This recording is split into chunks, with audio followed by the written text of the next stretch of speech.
वाहिगुरु जी का खालसा, वाहिगुरु जी की फतेह। छज्जू जीवर और गीता एक की साखी। एक दिन जब गुरु दरबार थामे हुए थे, उनके सामने बड़ी संख्या में भगत बैठे थे। तभी पंजोखरा का एक ब्राह्मण वहाँ आया। उसका नाम लालचंद था। उन्होंने एक सिख से पूछा, कौन सा महाराजा अपने परिचारकों के साथ यहाँ डेरा डाले हुए है? सिख ने जवाब दिया, गुरु हरकृष्ण यहाँ डेरा डाले हुए हैं। वे अपने भक्तों को संबोधित कर रहे हैं। ब्राह्मण श्रोताओं पर हंसे। वह 8 साल से कम उम्र के एक बच्चे को श्रद्धांजलि देने वाले भक्तों को समझ नहीं पा रहे थे। वह खुद को बहुत विद्वान व्यक्ति मानते थे। जब उन्होंने गुरु का नाम सुना तो उन्होंने फिर हंसते हुए कहा, खुद को कृष्ण नाम देना बहुत आसान है, लेकिन कृष्ण के रूप में अभिनय करना बहुत मुश्किल है। गीता के महान लेखक को कृष्ण कहा जाता है, लेकिन ये बच्चा खुद को हर कृष्ण के रूप में पेश करता है। इसका मतलब है कि वह खुद को कृष्ण से बड़ा मानते हैं। अगर वह कृष्ण हैं तो उन्हें मेरे लिए गीता की व्याख्या करनी चाहिए। ये सुनकर गुरु ने ब्राह्मण से पूछा, पंडित जी, आप क्या चाहते हैं? ब्राह्मण ने उत्तर दिया, तुम्हारा नाम कृष्णा रखा गया है, लेकिन तुम्हें पता होना चाहिए कृष्ण विष्णु के अवतार थे। उन्होंने गीता का ज्ञान दिया था। मुझे डर है कि अगर आप गीता की एक पंक्ति का अर्थ प्रस्तुत कर सकते हैं। गुरु ने कहा, तुम्हारा भय सच्चा है, संभव है मैं तुम्हें संतुष्ट नहीं कर पाऊंगा, लेकिन आपकी संतुष्टि के लिए मैं आपको सलाह देता हूँ। आप गांव में जाएं और एक मूर्ख और अनपढ़ व्यक्ति को लाएं। अपने साथ 2-3 विद्वान ब्राह्मण भी लाओ। वह अनपढ़ व्यक्ति तुम्हें संतुष्ट करेगा। लालचंद ने गांव में जाकर छज्जू जीवर से मुलाकात की, जो अनपढ़ और गूंगा था। उन्होंने उन्हें अपने साथ लाने के लिए कहा। वे गुरु के दरबार में पहुँचे। गुरु ने छज्जू को अपने पास आने के लिए कहा। गुरु ने छज्जू को अपनी ओर देखा और उसे आशीर्वाद दिया। गुरु की पहली नज़र से गूंगा छज्जू बोलने लगा। पंडित उस चमत्कार को देखकर चकित रह गए। तब गुरु ने ब्राह्मण से छज्जू से किसी भी प्रकार के प्रश्न पूछने को कहा। पंडित ने 10 बहुत कठिन प्रश्न पूछे, लेकिन छज्जू ने एक विद्वान की तरह जवाब दिया। तब ब्राह्मण ने छज्जू से गीता के अर्थों की व्याख्या करने के लिए कहा। छज्जू ने ब्राह्मण से गीता के श्लोकों का पाठ करने के लिए कहा। वह श्लोकों का अर्थ समझाएगा। ब्राह्मण ने कुछ श्लोक पढ़े तो छज्जू ने उन्हें इस प्रकार समझाया। ब्राह्मण गूंगा हो गया। वह छज्जू ने ब्राह्मण से और श्लोक पढ़ने के लिए कहा, लेकिन पंडित बोल नहीं पाए। उसने अपने मेमोरी खो दी। उन्होंने बहुत ही कोशिश की, लेकिन एक शब्द भी नहीं बोल सके। जब पंडित ने ये चमत्कार देखा तो वह गुरु के चरणों में गिर पड़ा। वह गुरु से उन्हें सरल और अनपढ़ छज्जू के चरणों में गिरने की सलाह दी। ब्राह्मण ने गुरु की आध्यात्मिक शक्ति से इतना प्रभावित हुआ कि वह उसका सिख बन गया। छज्जू ने वेदों और शास्त्रों की अपनी शिक्षा का इतना शानदार प्रदर्शन किया कि पंडित पूरी तरह विनम्र हो गए थे। उनका मानना था कि ये केवल गुरु के आशीर्वाद के कारण था कि एक अनपढ़ और गूंगा साथी इस तरह के अधिकार और समाज के साथ शास्त्रीय ग्रंथों के बारे में बात कर सकता था। इसलिए वह गुरु के चरणों में गिरने के लिए मजबूर हो गया। उन्होंने गुरु से अनुरोध किया कि वे उन्हें अहंकार और अहंकार के लिए क्षमा कर दें। गुरु ने उन्हें आशीर्वाद दिया कि उन्हें नाम का उपहार दिया। छज्जू को एक और गरीब आदमी बना दिया। कभी किसी स्कूल में नहीं गया था, एक महान विद्वान बन गया। सभी भक्तों ने गुरु के इस महान चमत्कार को देखा। जो लोग ये सोच रहे थे कि वे बाल गुरु के पास अपने बड़ों की तरह आध्यात्मिक शक्तियाँ नहीं हैं, वे आश्वस्त थे और उन्होंने बड़ी श्रद्धा के साथ गुरु के सामने सर झुकाया। पंजोखरा गांव के निवासियों ने जब गुरु के इस के बारे में सुना तो वे महान गुरु का दर्शन प्राप्त करने के लिए उमड़ पड़े। उन्होंने गुरु से कहा कि वे उन्हें संसारिक सागर पार करने का मार्ग दिखाएं। गुरु ने कहा, आपने यहाँ जो देखा वह तो चमत्कार है और ना ही आश्चर्यजनक चाल है। ये सब अहंकार और पंडित की आत्म प्रशंसा के कारण हुआ। ईश्वर का नाम सभी जातियों के लिए है। जो चाहे वह किसी भी प्रकार का हो, यदि वह परमेश्वर का नाम कहता है तो वह मोक्ष प्राप्त कर सकता है।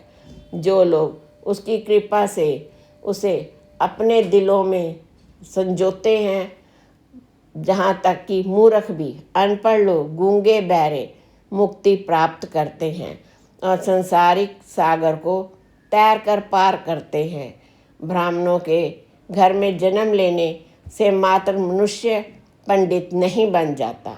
भक्तों ने गुरु के उपदेश को बड़े ध्यान से सुना। उन्होंने ऐसी विद्वान पूर्णता उपदेश कभी नहीं सुना था। सभी कह रहे थे, महान गुरु हरकृष्ण गुरु, धन गुरु नानक देव जी, धन गुरु नानक देव जी, धन गुरु नानक देव जी, धन गुरु नानक देव जी, धन गुरु नानक देव जी, धन गुरु नानक देव जी, धन गुरु नानक देव जी, धन गुरु नानक देव जी, धन गुरु नानक देव जी, धन गुरु नानक देव जी। राजा जय सिंह ने औरंगजेब को गुरु के निर्णय के बारे में सूचित किया। राजा औरंगजेब ये जानकर चकित हो गया कि गुरु ने बैठक के लिए उनका निमंत्रण अस्वीकार कर दिया, लेकिन वह गुरु को हुक्म या बदमाशी से देखना चाहता था। उन्होंने उपहार के रूप में बहुत कीमती मोती, गहने, कपड़े और एक माला भेजी, लेकिन गुरु ने माला रख ली और सभी मूल्यवान वस्तुओं को वापस कर दिया।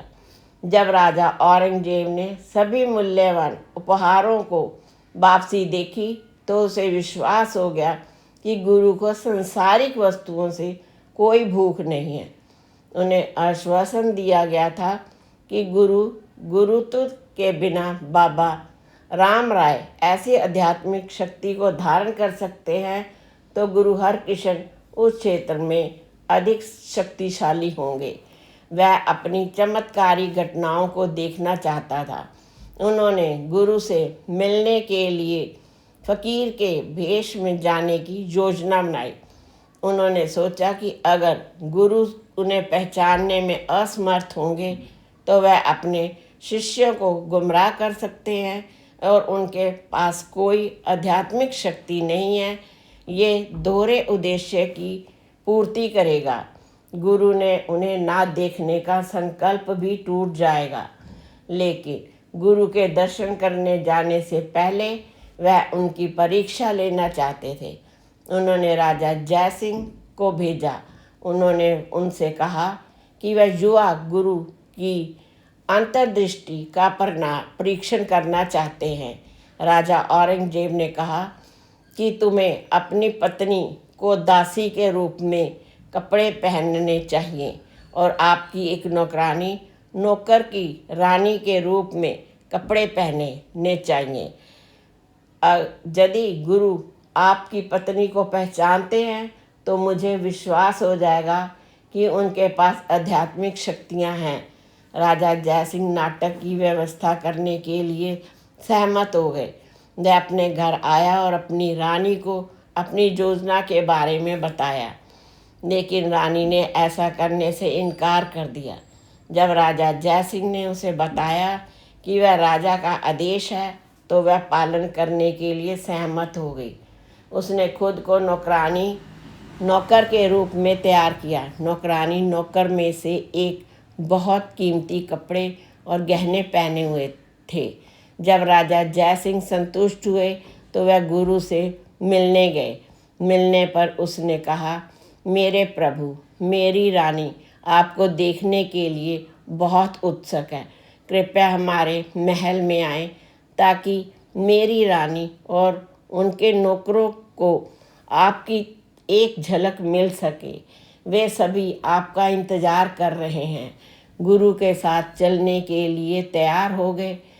जब उन्होंने महल में प्रवेश किया तो रानी के रूप में कपड़े पहने नौकरानी नौकर गुरु का स्वागत करने के लिए आया, लेकिन गुरु ने उस पर ध्यान नहीं दिया। वह सीधे असली रानी के सामने गया। उसने सामने खड़े होकर उसने कहा, एक रानी के लिए इस तरह का पखंड करने का क्या संभावना थी। हम फकीर हैं और राजा जयसिंह की रानी के लिए इस तरह के दबंग कप अच्छे नहीं लगते। हम आपके घर में रह रहे हैं, हम आपके मेहमान हैं और एक मेजबान के लिए अपने मेहमानों के साथ इस तरह के घटिया चुटकुले करना शोभा नहीं देता। राजा जयसिंह ने मुझसे कहा था कि तुम मुझे देखना चाहते हो, लेकिन तुमने मुझे धोखा देने के लिए खुद को छिपा लिया है।